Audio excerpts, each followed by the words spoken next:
Hello साथीहरु नमस्ते। Technical चुलबुल YouTube च्यानलमा यहाँहरूलाई स्वागत छ।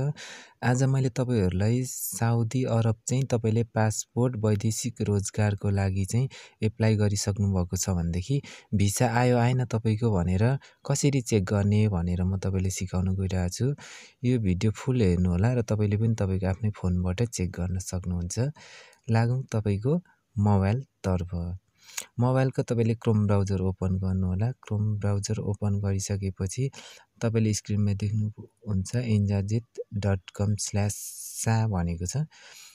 स्क्रिनमा देख्नुहुन्छ सेम यही हान्नु होला र तपाईले सर्च गरिसकेपछि तपाईको एउटा यस्तो इन्टरफेस खुल्छ। तपाईको अरबी भाषामा लेखिएको छ। यो injazit.com/sa छ। यसमा क्लिक गर्नु होला। यस्तो इन्टरफेस खुल्छ तपाईको। स्क्रल डाउन गर्दै जानु होला। स्क्रल डाउन तल गइसकेपछि यहाँनिर मैले देखाएको छु क्लोज गरिदिनु होला। यहाँ कसैकोमा ल्याङ्ग्वेज पनि हुन्छ। इंग्लिश लगाउनु होला ल्याङ्ग्वेज आयो भने। त्यसपछि यस्तो खुल्छ तपाईको। यहाँ खुलिसकेपछि यहाँ देख्नुहुन्छ एउटा इन्डिभिजुअल भनेर देख्नुहुन्छ। यसमा ठ्याक्कै राइट लगाएको ठाउँमा क्लिक गर्नु होला। यहाँ क्लिक गरिसकेपछि तपाईको यो तरिकाको यस्तो इन्टरफेस खुल्छ। यहाँनिर तल देख्नुहुन्छ फाइन्ड एप्लिकेट डाटा भनेको छ।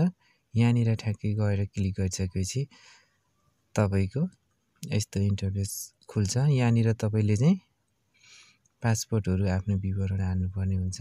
यहाँनिर म तपाईलाई देखाइदिन्छु। यो पासपोर्ट नम्बर भनेको छ रेड कलरमा लगाएको छु। यहाँनिर पासपोर्ट तपाईको पासपोर्ट नम्बर हाल्नु होला। यहाँ तलतिर छ करेन्ट नेसनालिटी भनेछ। यहाँनिर नेपाल नै तपाईले चुज गर्नुहुन्छ। नेपाल हाल्नु होला। त्यसपछि भिसा टाइप छ तलतिर। भिसा टाइप चाहिँ अजब हान्दा पनि हुन्छ, वर्क हान्दा पनि भयो। तपाई भिजिटमा जानुहुन्छ भने त्यही अनुसारले टाइप गर्न सक्नुहुन्छ। मैले वर्क टाइप गरिसकेको छु।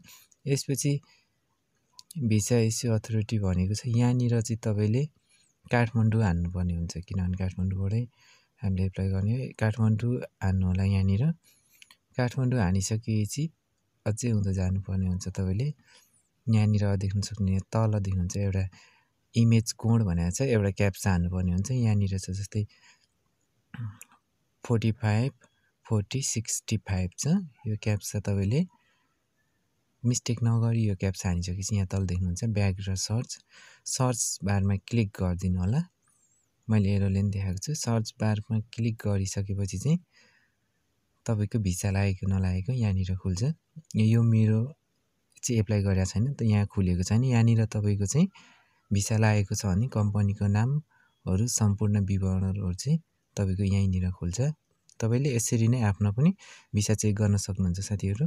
हाम्रो च्यानललाई सब्स्क्राइब गर्नुभएको छैन भने सब्स्क्राइब गरिदिनु होला। आगामी दिनमा यस्तै भिडियो हेर्नको लागि। हवस् त भिडियो हेरिदिनुभयो धन्यवाद।